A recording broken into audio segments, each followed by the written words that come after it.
पाची पकवानाचं जेवण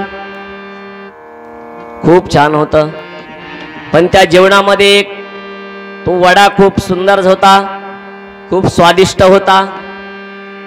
आता स्वादिष्ट म्हणजे कसा? त्या वड्यामध्ये ना मिरची होती, त्याच्यामध्ये ना लसूण होता, त्याच्यामध्ये ना मसाला होता, साधा वडा होता. म्हणून योग्यांचं जेवण साधं असतं. लसूण, कांदा, मिर्च, मसाला ते खात नाही.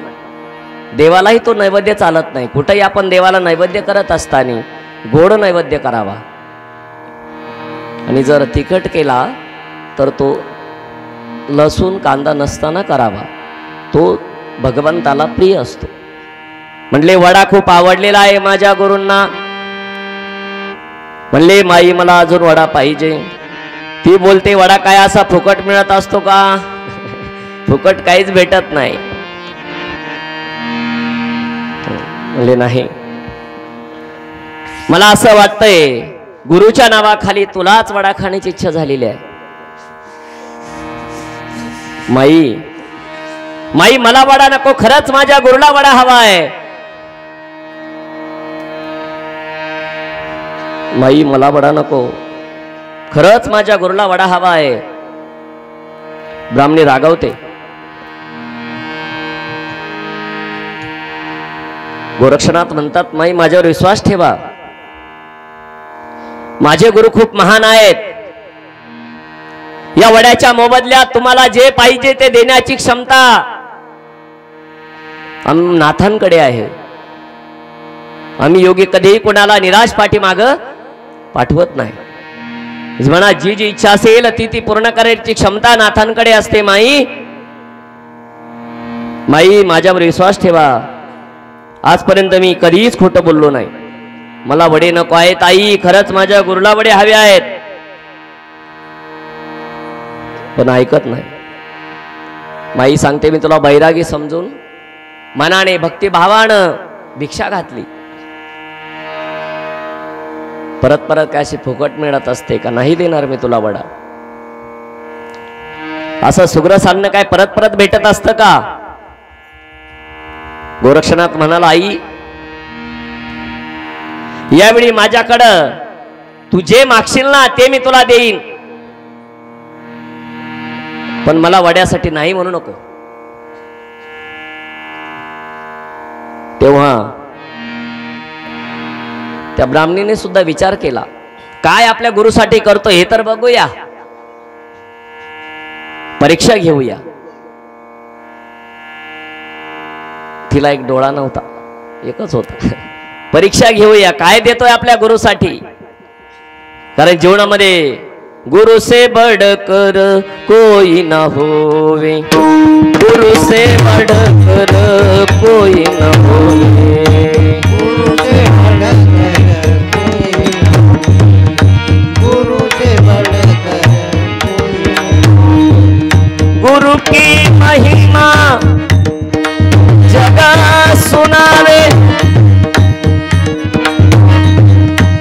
गुरु के कारण मिलता है मान रे, गुरु के कारण मिलता सम्मान रे. गुरुमुळे आपल्याला मान भेटत असतो. गुरु कृपेने आपला जागोजागी सत्कार होत असतो. माझ्या गुरु महाराजांच्या कृपा आशीर्वादाने मला या नवनाथ भक्तिसार कथासार ग्रंथाचं ज्ञान प्राप्त झालं. ही कथा शिकण्यासाठी मी कुठं वृंदावन गोकुळला नाही गेलो महाराज, तर मी माझ्या कुटियामध्येच 2 महिने साधना केली. एकांतामध्ये या ग्रंथाचा मला जमेल त्या पद्धतीने अभ्यास केला. माझ्या नाथांची गुरूंची कृपा म्हणून ही नाथांची सेवा करण्याचा योग मला प्राप्त झाला. गोरक्षनाथ सांगतात आम्ही नाथपंथी गुरुला खूप मानतो. मी मगाशी कच बोलून गेलो. आदिनाथ उमा बीज प्रगटले, मच्छिंद्र लादले सहज स्थिती, तीची प्रेम मुद्रा गोरक्ष आदि दली, पूर्ण कृपा केली गहिनीनाथा, वैराग्य तापला सप्रेमी निमाला. नाथ योगी वैराग्याने तप्त होतात. लाकडी खडा वाजतात, त्याला धारदार लोखंडी कील असते, खिळे असतात आणि त्याच्यावरती नाथ उभा राहतात 12-12 वर्ष. सोपं आहे का? त्यांचं काम त्यांनीच करावं. ज्ञानाच्या गोष्टी कोणी न कराव्या. काय जने खावे लोखंडाचे मग ब्रह्मपदी नाचे. जने खावे लोखंडाचे मग ब्रह्मपदी नाचे. जने खावे लोखंडाचे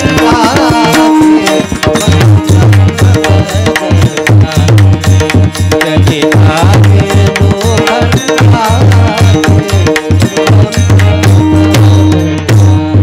कथेमध्ये सगळं लागतं महाराज. गायन वादन भजन भोजन म्हणून मृदंग गोरक्षनाथानं सारखा वाजवतात महाराज. रामेश्वर शास्त्री महाराजांची कृपा आहे त्यांच्यावर. कथेला त्यांच्या वाद्यामुळे रंगत येते. म्हणून ही जी नवनाथ कथा आहे ही आपण सांप्रदायिक करण्याचा प्रयत्न केलेला आहे महाराज. याच्यामध्ये कुठल्याही प्रकारचं डिजिटलीकरण नाही.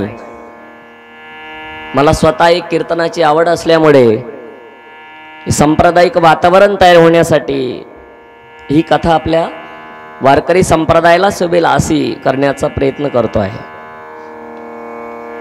आमचे बाबा सुद्धा त्यांच्या वयानुसार छान कोरस देतात पेटीचे. त्यांना खूप ज्ञान आहे स्वराचं. शब्द बोलल्या बोलल्या स्वर पकडतात. म्हणून हे सगळं गुरुच्या कृपेनं होतं. तिनं विचार केला, बघूया याची परीक्षा घेऊया, आपल्या गुरुसाठी काय देतो. त्या उद्देशानं ती बोलली, वड्याच्या मोबदल्यात तुम्हाला काय देणार. गोरक्षनाथ म्हणतात, माई तू मागून तर बघ. विश्वातली सारी संपत्ती जरी तुम्हाला मागितली ना तरी मी माझ्या गुरुसाठी ती द्यायला तयार आहे. कारण माझ्या जीवनामध्ये माझे गुरु हे सर्व मला श्रेष्ठ आहेत, सगळ्यात श्रेष्ठ आहेत. माई म्हणते, मग काय देणार तू. म्हटलं, तो माई मागून तर बघ. तेव्हा म्हणले, मग या वड्याच्या मोबदल्यात तू मला तुझा एक डोळा दे. गोरक्षनाथ म्हणतात, बाई तू किती वेडे आहेस ग. अगं तू तर एक डोळा मागितला, एक कशाला ठेवला. तू म्हणली असली तर मी दोन्ही डोळे दिले असते. ठीक आहे, तू एक डोळा मागितला, आता देईल का शिष्य गुरुसाठी डोळा. अशक्य आहे महाराज. शिष्य तर याचा विचार करतो का गुरु कधी म्हातारा होईल आणि त्याची इस्टेट आपल्या कधी नावावर होईल. परिस्थिती बदलली महाराज. आता हे कलियुग आहे. म्हणून गोरक्षनाथ गुरु भक्तीमध्ये श्रेष्ठ ठरले. जसं एकलव्य राजाच्याच मुलाला फक्त धनुर्विद्या शिकवायची असा दंडक होता, पण गुरुवरती श्रद्धा होती. एकलव्याचे गुरु कोण, मोठ्याने सांगा. द्रोणाचार्य. शास्त्री महाराज तर सांगणारच आहे, तुम्ही सांगितलं पाहिजे. द्रोणाचार्य मातीचा बनवलेला पुतळा, त्याला नमस्कार केलेला आहे. त्याला समोर ठेवूनच धनुर्विद्या शिकलेला आहे. अर्जुनाची बराबरी करणारा होता. महाभारतात सुंदर कथा येते. श्री गुरु सारिखा असता पाठी राखा. श्री गुरु सारिखा असता पाठी राखा. श्री गुरु सारिखा असता पाठी राखा. श्री गुरु सारिखा असता पाठी राखा. इतरांचा लेखा कोण करे. इतरांचा लेखा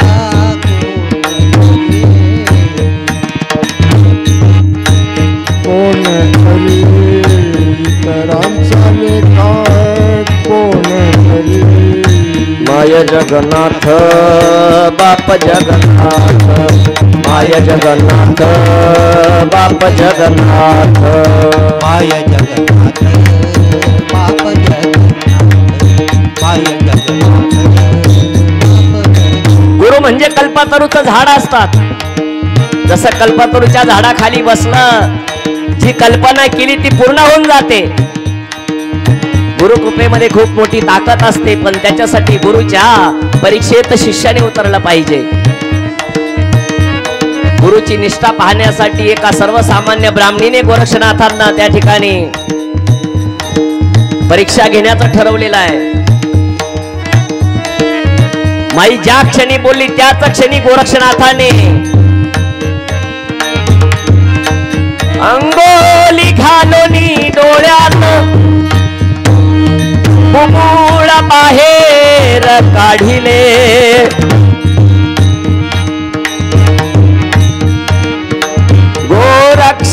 गोरक्षनाथाची लीला पाहुनी ब्राह्मणीचे अंतकरण भरून आले. रडायला लागली ती ब्राह्मणी. भडा भडा भडा डोळ्यातून रक्त वाहत आहे. बाबा मी सहज बोलले, मी तुमची परीक्षा घेतली. बाबा माझी चूक झाली. नाथ महाराज माझी चूक झाली, मला क्षमा करा. तुमचा अन्न आणि डोळा दिलेला आहे, परत घेऊन जा. गोरक्षनाथ म्हणतात माई तू क्रोध करू नकोस. माझ्या गुरुची सेवा करणं, पूजा अर्चा करणं हाच माझा धर्म आहे माई. तू मनामध्ये खेद मानू नकोस. तू मला वडा दिला, त्याच्या मोबदल्यात मी तुला डोळा दिला.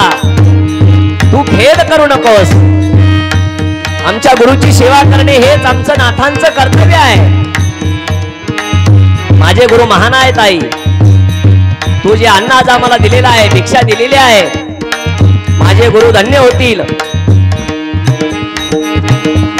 माईला आशीर्वाद देऊन गोरक्षनाथ निघून जातात आणि येतात.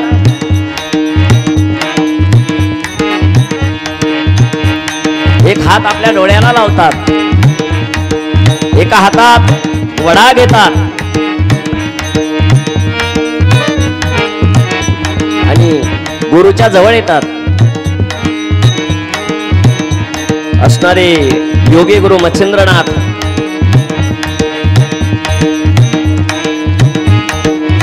गोरक्षनाथाला विचारतात, बाळ गोरक्षनाथ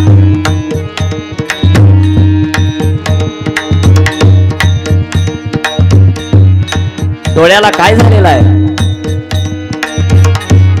पण गोरक्षनाथाने विचार केला का जर आपण आता हे रक्त बंबाळ बुबुळ जर गुरूंना दाखवलं तर गुरु हा वडा खाणार नाहीत. म्हणजे गुरुजी काय नाही झालं, भिक्षा मागायला गेलो असताना रस्त्याने येताना डोळ्यामध्ये धूळ गेलेली आहे, त्याच्यामुळे मी डोळा झाकून धरलेला आहे. गुरु महाराज आप वडा खाइए, आपकी सेवा करने पूजा आरती ये मेरा धर्म है. बाबा नाथ जी महाराज आप हमारे पे कृपा करो. गोरक्षनाथ म्हणतात बाबाजी तुम्ही वडे खा. पण मच्छिंद्रनाथ सुद्धा सामान्य नव्हते, त्यांनी शिष्याची परीक्षाच घेतलेली होती. एका हातात वडा, एका हातात डोळा आहे.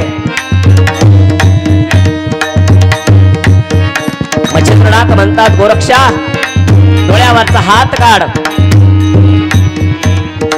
अभ्यास करून नाथांची कथा सांगितली पाहिजे, मनगडत कहाणी सांगून उपयोग होत नाही.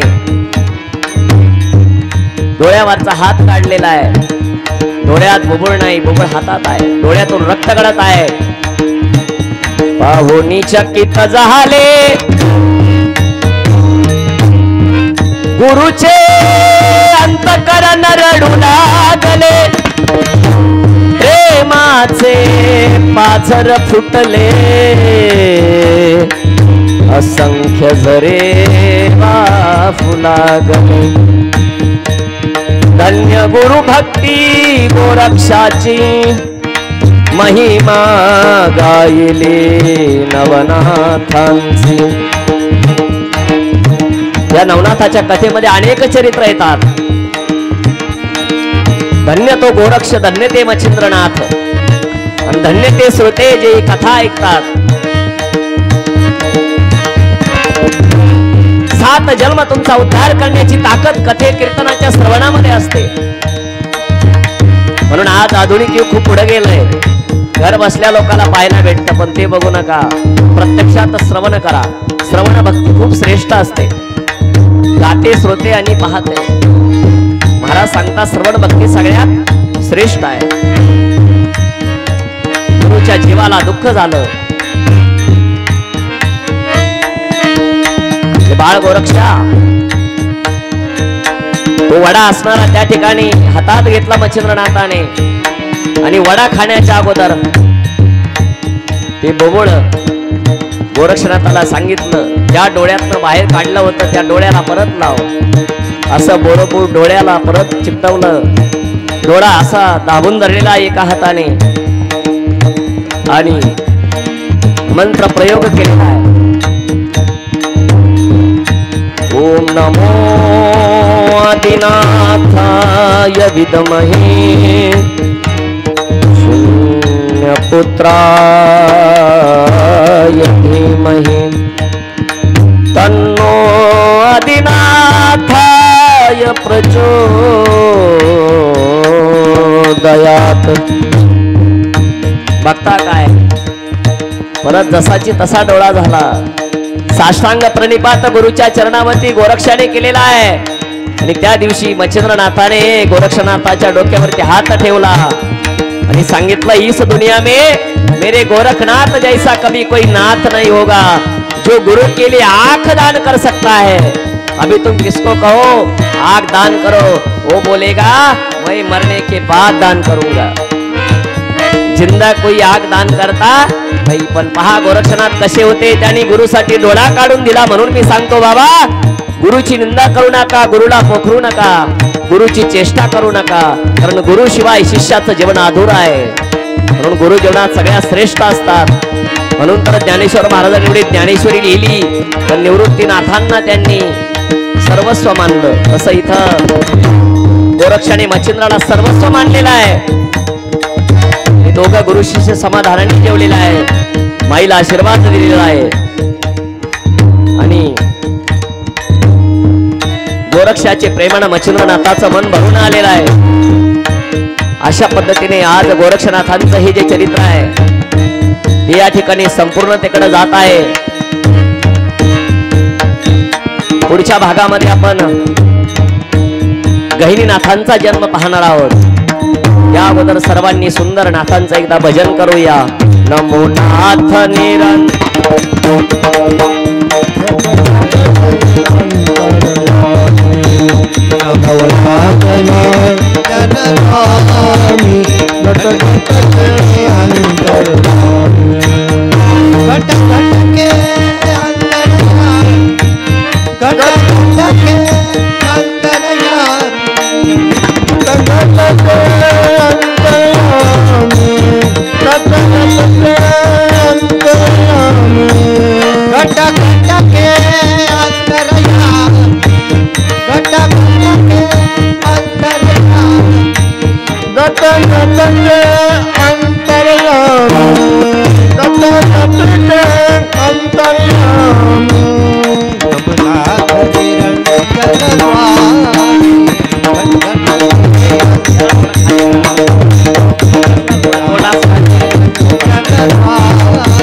अशा पद्धतीने या ठिकाणी गोरक्षनाथांचं चरित्र संपूर्ण झालेलं आहे. आता आपण गहिनीनाथांचं चरित्र पाहणार आहोत. कनकगिरी गावामध्ये मच्छिंद्रनाथाने गोरक्षास उपदेश करून कृत्याकृत्य केलेला आहे आणि त्याला वेदशास्त्र प्रवीण गोरक्षनाथजींना केलेला आहे. ज्योतिषशास्त्र, व्याकरण, धनुर्विद्या, पोहणे, अश्वारोहण करणे, संगीत, लोक म्हणतात नाथ संप्रदायाचे योगी कीर्तन करत नाही, तुमचा भ्रम आहे. इथं तर स्पष्ट उल्लेख आलाय. सगळं शिकवलं. गोरक्षनाथांना प्रत्येक कला येत होती. पहा, प्रत्येक कला. सुंदर चरित्र आहे गोरक्षनाथांचं. संगीतशास्त्र, कामशास्त्र, मीमांसाशास्त्र सर्व काही शिकवलेलं आहे. सर्वप्रथम मच्छिंद्रनाथाने गोरक्षनाथाला जे ज्ञान दिलं त्याला म्हणतात ब्रह्मज्ञान. तीही माय ज्ञानेश्वरी. जसं माऊली योग आहेत ना, संत जना माहेश्वरी. संतांना महेश्वर करते. शिवस्वरूप ती विद्या प्राप्त दिली करून शिष्याला, असे महान मच्छिंद्रनाथ. त्याच्या सामर्थ्याने विश्व उत्पन्न करण्याची क्षमता गोरक्षनाथांमध्ये होती. सर्व व्यापक सामर्थ्य शक्ती होती. त्यामध्ये सर्व काही शिकवलं. औषधी वनस्पतीचं ज्ञान दिलं. कोणत्या व्याधीवर कोणती औषधी चालते हेही ज्ञान दिलं गोरक्षनाथांना. ह्रस्व, दीर्घ, मात्रा, गण, अर्थ, लिंग या सर्व विषयाचं ज्ञान गोरक्षनाथांना करून दिलेलं आहे. व्याकरण, वेद, छंद, कल्प हेही प्राप्त करून दिलं आहे. 6 शास्त्र, वात, मेघ, मोहन, काम, पर्वत, वज्र, वासव, सर्प, गरुड, रुद्र, संजीवनी, ब्रह्म, राक्षस, विरक्त, पवन, काल, सर्प, विभक्त, स्तवन, वार्ता, कर्षण, महाविद्या या सर्व शक्तीमध्ये मच्छिंद्रनाथांनी गोरक्षनाथांना प्रवीण केलेला आहे. मच्छिंद्रनाथाने साबरी मंत्रेच्या प्रभावाने समस्त देवांना आवाहन करून गोरक्षनाथांना वरदान देण्यासाठी त्या ठिकाणी बोलवलेला आहे. सर्व देवता आल्या. कालिका, महम्मद, महिषासुर, वेताळ, झुटिंग, मारुती, 52 वीर सूर्य, श्रीरामचंद्र प्रभू ही दिसती. सर्वांना बोलवलेलं आहे. सर्व देवता त्या ठिकाणी आलेल्या आहेत. नुसत्या देवताच नाही आल्या. मुंडाच्या मुंडा, डांकिनी, शांकिनी, कुंडारंडा, भलांडा, याक्षिणी, लक्ष्मीवाला, प्रज्ञा, मंगला, विमला, जलदेवता, स्थान देवता, कुमारी, धंदानंदा, लक्ष्मी, बाला, प्रज्ञा, मंगला, विमला समस्त दैवती त्या ठिकाणी आलेले आहे. अष्टचामुंडा, नौकोटी सर्व काही आलेले आहे. आणि कालांतराने एक दिवस मच्छिंद्रनाथ कामानिमित्त बाहेर गेले असताना गोरक्षनाथ एकटाच त्या ठिकाणी आपल्या कुटियामध्ये होता.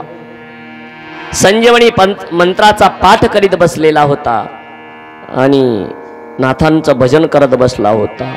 सत नमो नमो आदेश गुरुजी, नमो नमो आदेश, नमो नमो आदेश, सत नमो नमो आदेश गुरुजी, नमो नमो आदेश,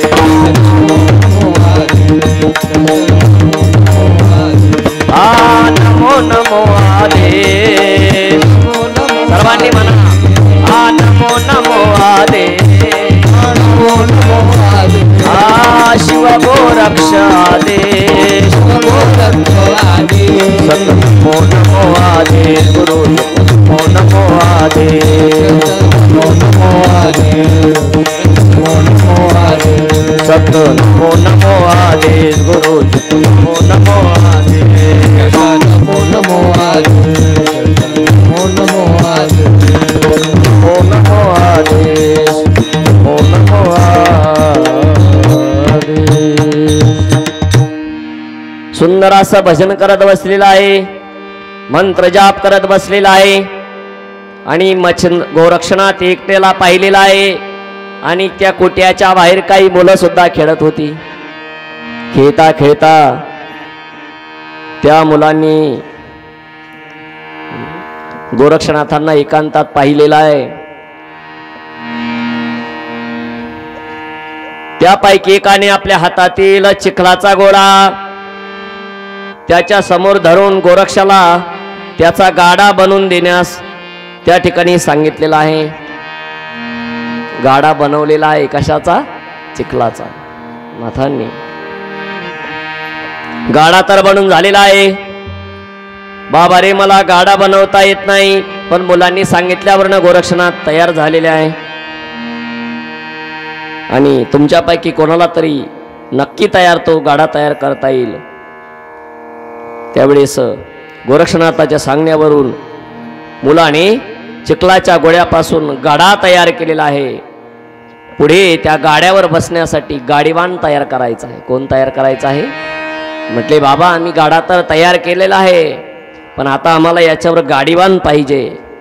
मुलाची अडचण लक्षात घेऊन गोरक्षाने त्यांचे म्हणणे तात्काळ मान्य केलेले आहे.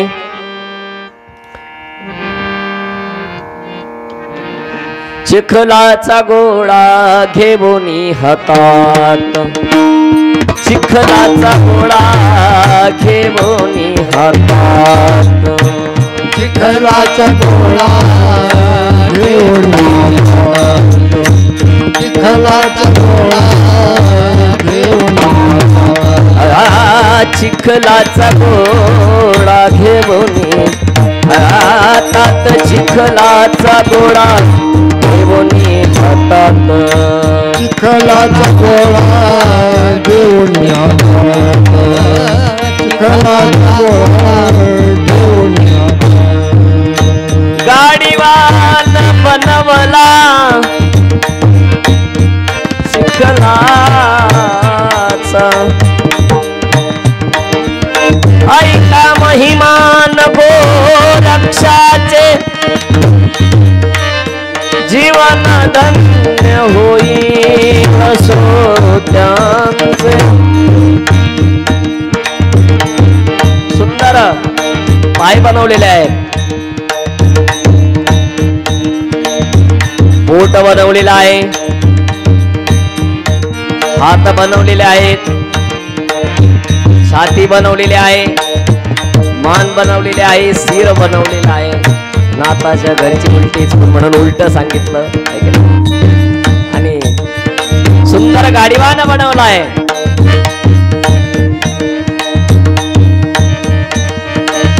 पण ज्याने बनवला तो सामान्य नव्हता.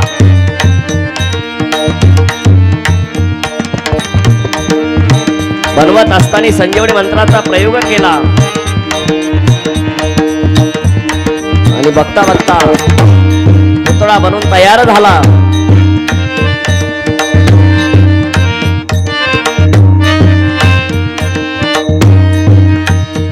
सर्व अवयव त्याचे तयार झालेले आहेत. तो बनवत असताना संजीवनी मंत्र म्हटल्यामुळे त्या चिखलाच्या गोळ्यामध्ये प्राण आलेला आहे आणि चिखलाचा गोळा त्या ठिकाणी मनुष्य रूपाने रडायला लागलेला आहे.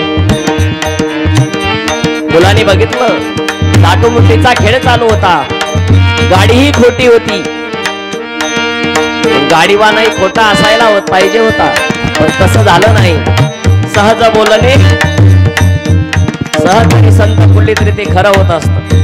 म्हणून संतांचा कधी छळ करू नये, साधूंचा कधी छळ करू नये. आत्ताच्या या कलियुगामध्ये तर खूप मीडियामुळे महाराज संतांना प्रताडित केलं जात आहे. थोडं लाईव्ह चालू आहे म्हणून कळकळणी सांगतोय, कारण या देशातून जर हा धर्म गेला, हे संप्रदाय गेला महाराज, अध्यात्म जर नष्ट झालं तरी जग वाचणार नाही. विज्ञान जर किती जरी पुढे गेलेलं असलं तरी अध्यात्माशिवाय जग चालूच नाही शकत. म्हणून संतांची कधी निंदा करू नये. महान झाले नाथ गोरक्षनाथ त्या ठिकाणी संजीवनी मंत्राचा प्रयोग केला. पुतळ्यामध्ये प्राण आलेला आहे. पुतळा रडायला लागला आणि मुलं घाबरून पळायला लागली. कुणी रडती पडती, कुणी भूताले म्हणून पळती, जाऊनी घरा माझी सांगती, आपल्या माता पित्यासी. गावातल्या मुलांनी घाबरले आणि घरी जाऊन सांगू लागले घरच्यांना. म्हणले आपल्या गावामध्ये भूत तयार झालंय. म्हटले भूत भूत भूत म्हणून पडतात, रडती पडती पुन्हा उठती, ऐशी गोरक्षनाथांची महती. पळायला लागलेत मुलं, सैरा मैदा धावू लागले. मुलाचं तर सोडा, ज्या गोरक्षाने पुतळा बनवला तो गोरक्ष सुद्धा लपला. त्याला समजलं नाही आपण काय केलं. वय लहान होतं, 11-12 वर्षाचं वय आहे. सिद्धी कधी प्राप्त झाली कळलं पण नाही. गुरुच्या सानिध्यात महाराज माणसं प्रवीण होतात. जसे मृदंगाचार्य गुरुच्या सानिध्यामध्ये राहून आपले मृदंगाचं वाद्य सहज कधी प्राप्त होतं त्यांना समजत नाही. संत संगतीचे काय सांगू सुख, आपणा सारखी तरी ती तात्काळ. संत आपल्यासारखं आपल्या शिष्याला करतात. ही मच्छिंद्रनाथांची शक्ती होती. पळता पळता पुढे आले गावाच्या कडेला जिथं गुरु शिष्याची कुटिया होती तिथं येऊन पोहोचले. मच्छिंद्रनाथ समोरून आले. पळणाऱ्या मुलाला मच्छिंद्रनाथांनी पाहिलं. म्हणले बाळांनो का पळतायत रे, काय झालंय? म्हणले बाबा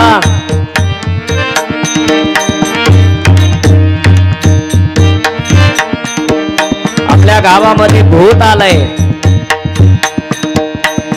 पण ते भूत अजून लहान आहे बाबा. ते भूत जर मोठं झालं तर गावातल्या एका लोकाला त्या ठिकाणी गिळून टाकाल.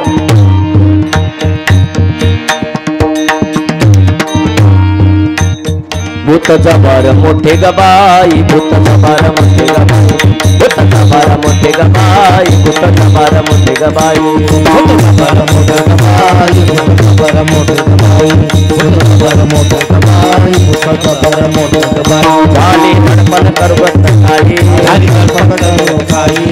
दर्पण करवत खाई,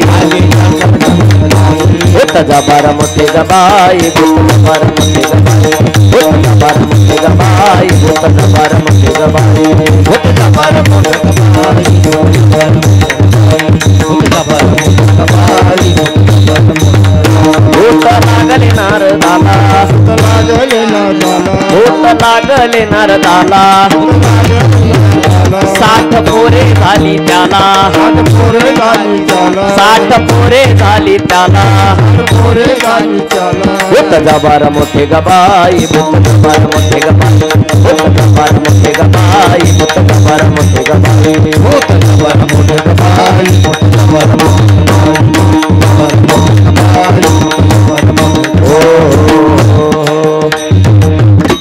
अशा पद्धतीने मुलं त्या ठिकाणी म्हणू लागली बाबा भूत आलं, अजून भूत लहान आहे, पण मोठं झालं तर एकाचं भक्षण करील.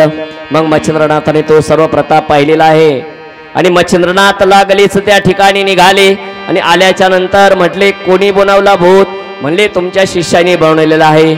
आणि मच्छिंद्रनाथाने त्या मुलाची समजूत घातलेली आहे. आणि विचारलं, म्हणले कुठं आहे भूत? खाना खुना विचारून घेतल्या, पण मुलं घाबरलेली होती, दुरूनच दाखवायला लागले बोटाने. म्हणले जर आम्ही जवळ गेलो तर भूत आम्हाला खाऊन टाकेल बाबा. मग मुलं लांबूनच दाखवू लागली. त्या भूताचं ठिकाण जवळ येताच मच्छिंद्रनाथ तिथे गेले असता त्यांना गोरक्षनाथ दिसला नाही. गोरक्षनाथही घाबरला होता. काय चमत्कार झाला गोरक्षनाथांकडनं, घाबरला होता. मग मच्छिंद्रनाथ म्हणतात बाळ गोरक्षा, बाळ गोरक्षा, पण गोरक्ष कुठंच दिसत नाही. इकडे गोरक्षनाथ हाकमारी दारोदार हिंडू लागलेला आहे. लहान मुलं म्हणतात बाबा तुमचा शिष्य गावामध्ये आहे. बोलता बोलता बोलता पुढे मच्छिंद्रनाथ पुढे पुढे जात राहिले. आणि मच्छिंद्रनाथ म्हणतात अरे बाळ गोरक्षा घाबरतोस कशाला? भय मनात धरू नकोस. कारण गोरक्ष खूप घाबरलेला होता. गोरक्ष म्हणतो बाबा हे माझ्याकडनं काय झालं मला माहिती नाही. त्यावेळेस मच्छिंद्रनाथ म्हणतात ही तर नाथांची शक्ती आहे बाळा. चिखलाचा पुतळा बनवत असताना तू संजीवनी मंत्राचा प्रयोग केला आणि त्या मंत्रशक्तीमुळे त्या पुतळ्यामध्ये प्राण आलेला आहे. आणि गुरुच्या वचनाने शिष्याची मनातली भीती निघून गेलेली आहे. त्या पुतळ्यामध्ये महान तपस्वी नारायणाने प्रवेश केलेला आहे. गहिनी गहन नाम जनाथांचे ऐका महिमान कथेचे सचरित्र नवनाथ कथा सरचे श्रवण करता ती भाविक जन. अशी असणारी ती नाथांची कथा गहन कथा आहे. आणि मातेच्या पुतळ्यापासून जन्म झाला आणि असा असणारा तो गहिनीनाथ त्या ठिकाणी महान तपस्वी आहे, दिसायला सुंदर आहे. दोघही त्या बालकापाशी आलेला आहे. मच्छिंद्रनाथाने त्याला उचलून घेतलेला आहे आणि उचलून घेतल्याच्या नंतर एका ठिकाणी पोहोचले आणि त्यांनी तिथे एक गावरान गाई पाहिली. त्या गावरान गाईला आणलेला आहे आणि त्या गावरान गाईचं पहिलं दुधाच्या धारा असणाऱ्या त्या गहिनीनाथाला पाजलेल्या आहे. कारण आईचं दूध पिल्याशिवाय मुलगा मोठा होत, एकतर आईचं लागतं ना तर गाईचं लागतं. कोणत्या गाईचं? जर्सीचं नाही, गावरान गाईचं आहे का नाही. म्हणून त्या कपिला गाईचं दूध असणार गहिनीनाथाला त्या ठिकाणी पाजलेलं आहे. आणि इकडे गावामध्ये ही वार्ता पसरलेली आहे. नाथांचा चमत्कार त्या ठिकाणी सगळ्या गावामध्ये त्या शक्तीचा प्रचार झालेला आहे. पुढे सर्व गावकरी म्हणतात, बाबा तुम्ही आता या मुलाला काय करणार आहात? तुम्ही तर नाथ लोक याला कुठं कुठं सांभाळणार, कुठं कुठं घेऊन जाणार? त्यावर नाथाने उत्तर दिले, आम्ही याला घेऊन जाऊ. पुढचा प्रवास करण्यासाठी नाथ निघालेले आहे. मग या मुलाचे संगोपन कसे करायचे, काय करायचं, याच बाबतीत प्रश्नचिन्ह गोरक्षनाथाच्या मनात उद्भवलेला आहे. गुरुच्या सांगण्यावरून त्या ठिकाणी त्या गावामध्ये कोणी असं असेल का की जे याचा सांभाळ करू शकतं? म्हणून सांगितलं. त्या गावामध्ये लोक म्हणतात एक मधु नावाचा ब्राह्मण आहे. तो ज्ञानी आहे, सत्यवचने आहे, सत्वशील आहे. त्या ब्राह्मणाची पत्नी आहे गंगा आणि ती सुद्धा महान पतिव्रता आहे. तिच्या पोटी मुलबाळ नसल्यामुळे ती नेहमी दुःखी असते. बाबा संतती प्राप्तीसाठी ती खूप धडपड करते. या बाळाच्या संगोपनाची जबाबदारी आपण तिच्यावर दिली पाहिजे. सर्वांनी सांगितल्याप्रमाणे त्या दाम्पत्यापाशी गहिनीनाथांसारखे रत्न कस काय ठेवायचे असं त्यांना वाटू लागलेलं आहे. जसं कौरवांनी पांडवांना विटी दांडू खेळत असताना त्यांची विटी विहिरीत पडली आणि त्या विटीला विठ्ठल द्रोणाचार्यांची दरिद्रता हरण करण्यास कारण झाली. महान उदाहरण दिलं इथं महाभारतातलं. अशा पद्धतीने हा जो मधुब्राह्मण आहे, नाथांनी माणूस पाठवून त्या मधुब्राह्मणाला बोलून घेतलेला आहे. त्यावेळेस आपली आपुलकी त्याला सुचवलेली आहे आणि असणाऱ्या त्या नाथाला त्या गंगामाईच्या उटीमध्ये घातलेला आहे आणि नारायणातील हा करभंजन हा अवतार धारण केलेला आहे. याची कीर्ती साऱ्या जगात पसरणार आहे. जसं भगवान श्रीकृष्णाप्रमाणे हा सर्वांना वद्य होणार आहे, वंद्य होणार आहे. त्यांच्या बाबतीत मी आत्ताच काय सांगू, तुर्तात एवढे सांगतो की प्रत्यक्ष कैलासपती महादेवाची याच्यावरती कृपा आहे. भगवान शंकर जेव्हा निवृत्तीनाथांच्या रूपात भूतलावर प्रगट होतील तेव्हा हा स्वतः त्यांच्यावर अनुग्रह करून त्यांना कृताकृत्य करील. अयोनी संभव असा हा गहिनीनाथ महान योगी आहे. बरोबर 12 वर्षांनी माझा हा शिष्य गोरक्षनाथ त्या ठिकाणी पुन्हा येईल आणि तो याच्यावरती अनुग्रह करील, तो चिरंजीव करील. तोपर्यंत तुम्ही याचे जेव्हा भावाने पालन पोषण करा. आणि पुढे नाथांचे बोलणे संपताच गंगा म्हणाली, महाराज आपण थोर आहात, माझ्या उटीमध्ये आपण या मुलाला घालून माझं वांझपण तुम्ही या ठिकाणी शांत केलंय. महाराज 12 वर्षांनी याला तुम्ही घेऊन जाल तेव्हा माझी अवस्था काय होईल? नाथ बाबा म्हणतात, नाही, तू अखंड याची माता राहील. मधल्या काळामध्ये गोरक्षनाथ मात्र त्याला अनुग्रह देण्यासाठी पुन्हा येतील, तो आपलं कार्य सध्य करून निघून जाईल. हा मुलगा तुझाच आहे, चिंता करू नकोस. विनंतीपूर्वक आश्वासन देऊन मच्छिंद्रनाथाने समस्त ग्रामस्थांच्या साक्षीने तशी शपथ पण घेतली. त्यानंतर नाथाने त्या बालका चिरंजीव असो असा आशीर्वाद देऊन दिला आणि त्या बाळाचं नामकरण केलेलं आहे. त्या आईच्या पोटीत ते मूल घातल्याच्या नंतर पुत्र प्रेमामुळे तिच्या हृदयात पान्हा दाटून आलेला आहे. त्याला दुग्धपान करवलेलं आहे आणि पुढे असणाऱ्या 4-5 महिलांना बोलवलेलं आहे आणि सुंदर अशा नाथांचा जन्म असणाऱ्या त्या मधु ब्राह्मणाने आपल्या राजवाड्यात त्या ठिकाणी केलेला आहे. आपल्याला सुद्धा या ठिकाणी छान असा गहिनीनाथाचा जन्म करायचा आहे. तर भक्ताला आनंद झाला,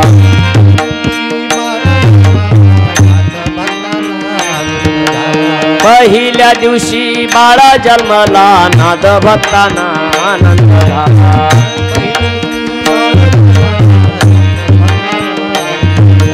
आया बाया त्या देती धोक्याला, आया बाया त्या देती धोक्याला, जो बाळा धोरे जो. आया बाया देती धोक्याला, आया बाया देती धोक्याला. दुसऱ्या दिवशी पाळणा गाईला, शिवशंकरा आनंद झाला. दुसऱ्या दिवशी पाळणा गाईला, शिवशंकरा आनंद झाला. पार्वती माता देती झोक्याला, जो बाळा धोरे जो. पार्वती माता देती झोक्याला, जो बाळा धोरे जो. पार्वती माता देती झोक्याला,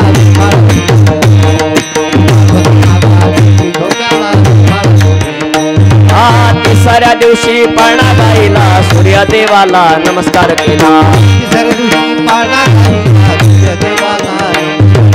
तिसऱ्या दिवशी पाळणा गाईला, सूर्यदेवाला नमस्कार केला. स्वर्गाच्या अप्सरा देती झोक्याला, जो बाळा धोरे जो. स्वर्गाच्या अप्सरा देती झोक्याला, जो बाळा धोरे जो.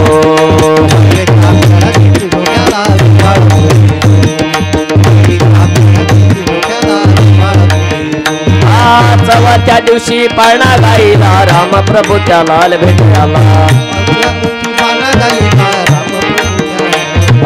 सीतामय्या ती देती झोक्याला, जो बाळा धोरे जो.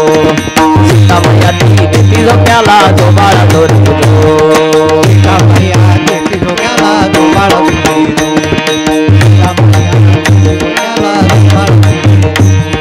पाचव्या दिवशी पाळणा गाईला, नाथ भक्ताला आनंद झाला. पाचव्या दिवशी आनंद झाला, नाथ भक्ताला. पाचव्या दिवशी पाळणा गाईला, नाथ भक्ताला आनंद झाला. पाचव्या दिवशी पाळणा गाईला, नाथ भक्ताला आनंद झाला. आया बाया त्या देती झोक्याला, जो बाळा धोरे जो. आया बाया त्या देती झोक्याला, जो बाळा धोरे जो. आया बाया त्या देती झोक्याला, जो बाळा धोरे जो. आया बाया त्या देती झोक्याला, जो बाळा धोरे जो. अशा पद्धतीने नामकरण झालेलं आहे. सुंदर असा गहिनीनाथाचा जन्म त्या ठिकाणी झालेला आहे आणि गहिनीनाथाचं नामकरण केलेलं आहे. आणि पुढे असणारे मच्छिंद्रनाथ त्या गावातून निघून पुढचं मार्गक्रमण करण्यासाठी चाललेले आहे. पुढे ते गहिनीनाथ जन्माला आले. सर्वांना आनंद झाला. 12 वर्षाचे गहिनीनाथ त्या ब्राह्मणाच्या घरी लहानचे मोठे होऊ लागलेले आहे. आणि इकडे मच्छिंद्रनाथाने गोरक्षनाथांना तपश्चर्येसाठी बद्रिकाश्रमामध्ये बसवलेलं आहे. पुढे ते गुरु शिष्य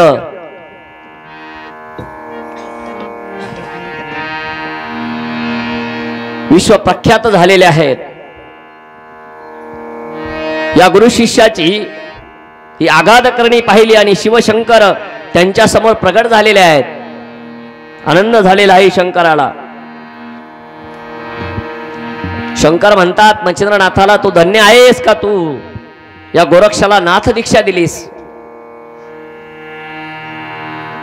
जसा वृक्ष असतो तो झाडा फळाविना निस्तेज असतो. काय फूल असतं त्याला सुगंध नसला तर ते फूल निस्तेज असतं. पाण्याच्या प्रवाहाशिवाय नदीला शोभा नाही, तसं गुरुशिवाय शिष्याला शोभा नाही. गुरु हे शिष्याचं मार्गक्रमण करणारे असतात. म्हणून तर एक सुंदर भजन संत गातात. गुरुविन कोण बताए बाट, गुरुविन कोण बताए बाट, गुरुविन कौन बताए बाट, गुरुविन कौन बताए बाट, गुरुविन कोण बताए बाट, गुरुविन कोण बताए बाट, गुरुविन कौन बताए बाट, गुरुविन कौन बताए बाट। बड़ा विकट है ये यमघाट,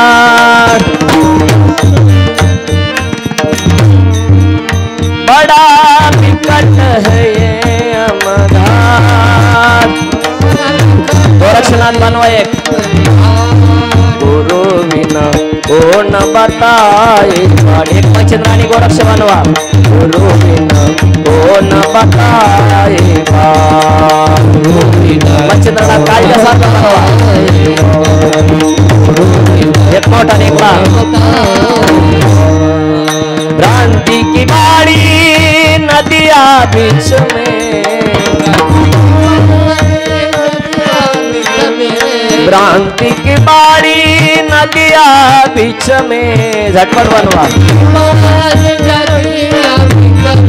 अहंकार की लाट गुरु बिना कोण बताए बाट, गुरु बिना कोण बताए बाट, गुरुविन कौन बताए, गुरुविन कौन बताए बाट, गुरुविन कौन बताए बाट, गुरुविन कौन बताए बाट। काम क्रोध लो पर्वत ठाणे, काम क्रोध लो पर्वत ठाणे, माया पवन जनता. गुरुविन कोण बताए बाट, गुरुविन कोण बताए बाट,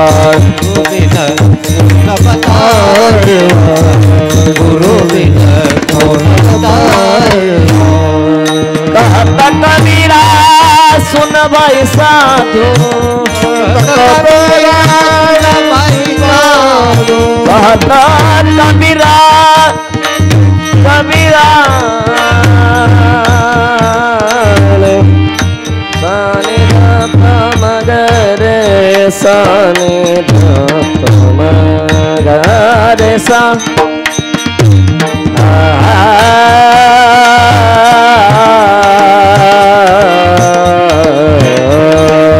कहता कबीरा सुन भाई साधु, कहता कबीरा सुन भाई साधु.